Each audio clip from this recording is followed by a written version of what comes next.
Welcome back to Once Upon a Storybook as we continue Anne of Green Gables, Chapter 3. Marilla Cuthbert is Surprised. Marilla came briskly forward as Matthew opened the door, but when her eyes fell on the odd little figure in the stiff, ugly dress with the long braids of red hair and the eager, luminous eyes, she stopped short in amazement. "Matthew Cuthbert, who is that?" she ejaculated. "Where is the boy?" "There wasn't any boy," said Matthew wretchedly. "There was only her." He nodded at the child, remembering that he had never even asked her name. "No boy? But there must have been a boy," insisted Marilla. "We sent word to Miss Spencer to bring a boy."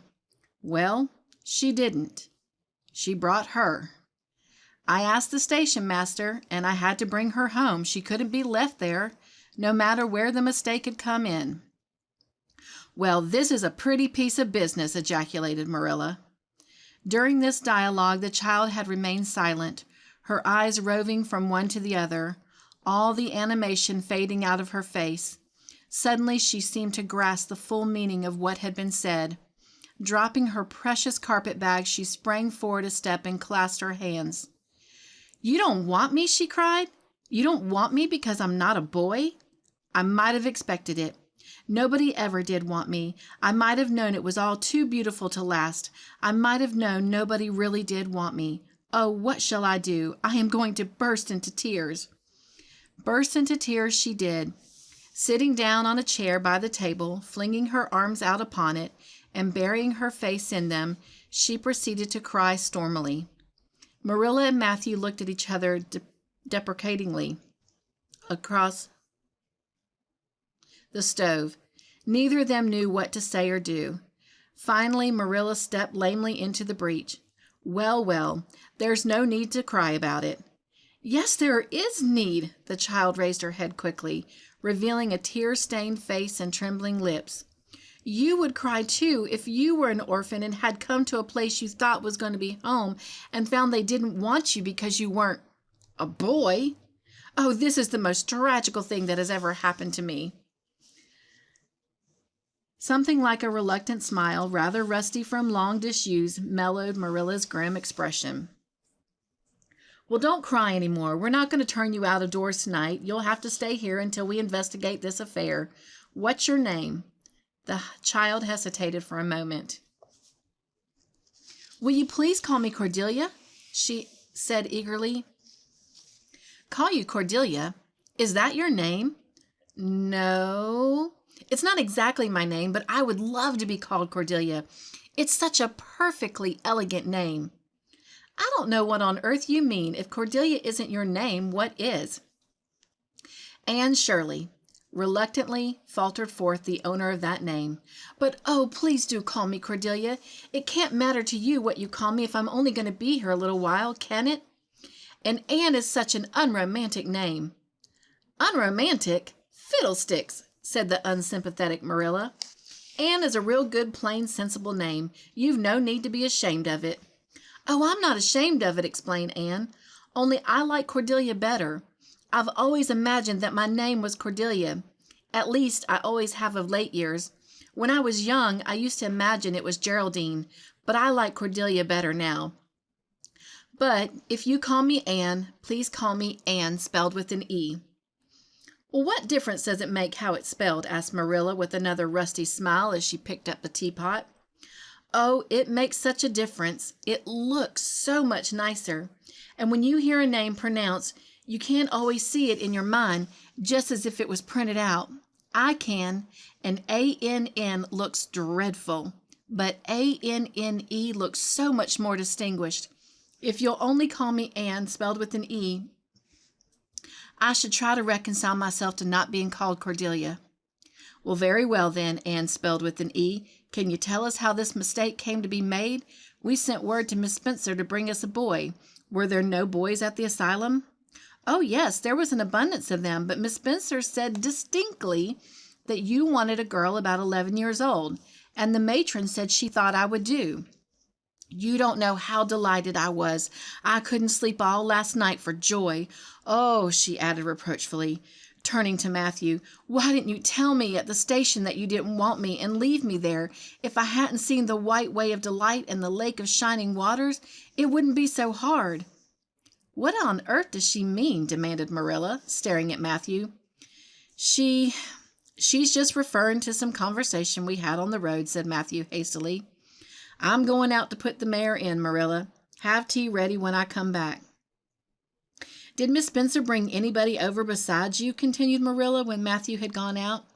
"She brought Lily Jones for herself. Lily is only 5 years old and she is very beautiful. She has nut brown hair. If I was very beautiful and had nut brown hair, would you keep me?"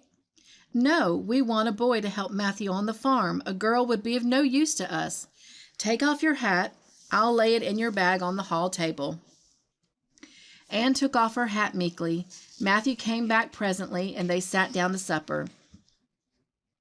But Anne could not eat. In vain she nibbled at the bread and butter and pecked at the crabapple preserve out of the little scalloped glass dish by her plate. She did not really make any headway at all. "You're not eating anything," said Marilla sharply, eyeing her as if she were a serious shortcoming. Anne sighed. "I can't.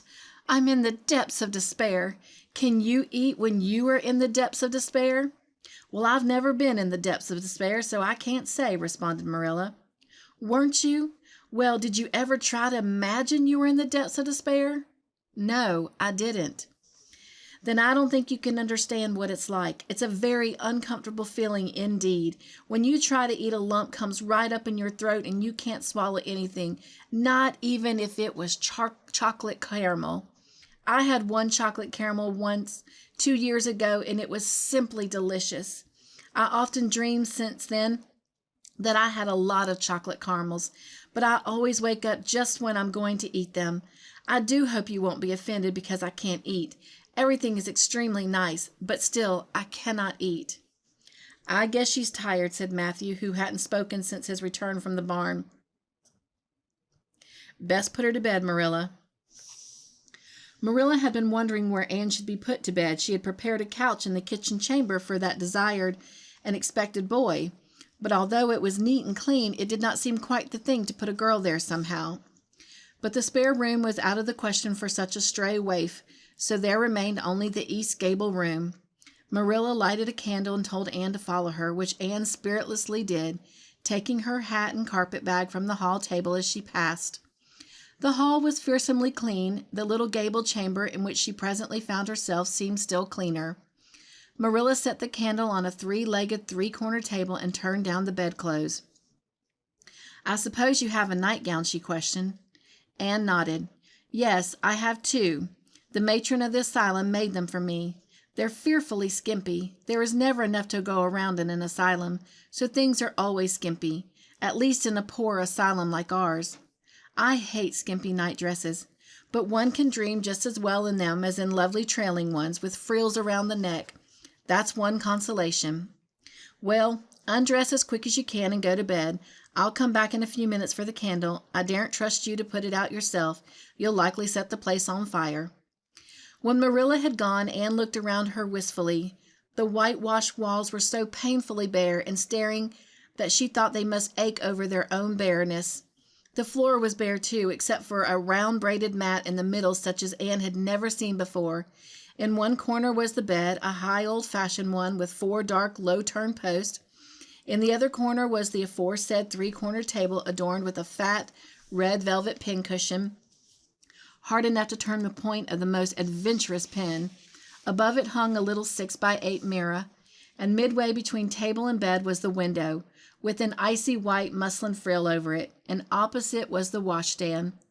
The whole apartment was of a rigidity not to be described in words, but which sent a shiver to the very marrow of Anne's bones.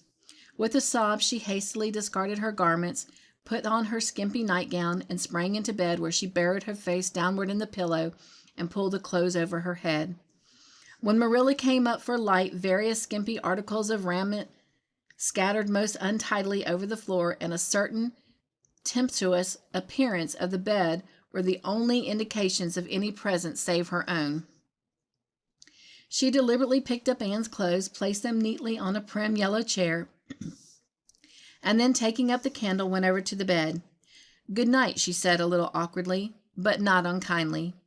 Anne's white face and big eyes appeared over the bedclothes with a startling suddenness. "How can you call it a good night when you know it must be the very worst night I've ever had?" she said reproachfully. Then she dived down into invisibility again. Marilla went slowly down to the kitchen and proceeded to wash the supper dishes. Matthew was smoking, a sure sign of perturbation of mind. He seldom smoked, for Marilla set her face against it as a filthy habit, but at certain times and seasons he felt driven to it, and then Marilla winked at the practice, realizing that a mere man must have some vent for his emotions. "Well, this is a pretty kettle of fish," she said wrathfully. "This is what comes of sending word instead of going ourselves. Richard Spencer's folks have twisted that message somehow. One of us will have to drive over and see Miss Spencer tomorrow. That's certain. This girl will have to be sent back to the asylum." "Yes, I suppose so," said Matthew reluctantly. "You suppose so? Don't you know it?" "Well, now, she's a real nice little thing, Marilla. It's kind of a pity to send her back when she's so set on staying here." "Matthew Cuthbert, you don't mean to say you think we ought to keep her?" Marilla's astonishment could not have been greater if Matthew had expressed a predilection for standing on his head. "Well, now, no, I suppose not exactly," stammered Matthew, uncomfortably, driven into a corner for his precise meaning. "I suppose we could hardly be expected to keep her." "I should say not. What good would she be to us?" "We might be some good to her," said Matthew suddenly and unexpectedly. "Matthew Cuthbert, I believe that child has bewitched you. I can see as plain that you want to keep her." "Well, now, she's a real interesting little thing," persisted Matthew. "You should have heard her talk coming from the station." "Oh, she can talk fast enough. I saw that at once. It's nothing in her favor either. I don't like children who have so much to say. I don't want an orphan girl, and if I did, she isn't the style I'd pick out. There's something I don't understand about her. No, she's got to be dispatched straight away back to where she came from." "I could hire a French boy to help me," said Matthew, "and she'd be company for you." "I'm not suffering for company," said Marilla shortly, "and I'm not going to keep her." "Well, now, it's just as you say, of course, Marilla," said Matthew, rising and putting his pipe away. "I'm going to bed." To bed went Matthew, and to bed, when she had put her dishes away, went Marilla, frowning more resolutely. And upstairs in the east gable, a lonely, heart-hungry, friendless child cried herself to sleep. Well, thank you for joining me for this Once Upon a Storybook of Anne of Green Gables. I look forward to meeting with you again next week as we continue this beautiful story. And until then, be joyful, stay crafty in your own way, make your own joyful creations, and above everything else, remember, you are loved.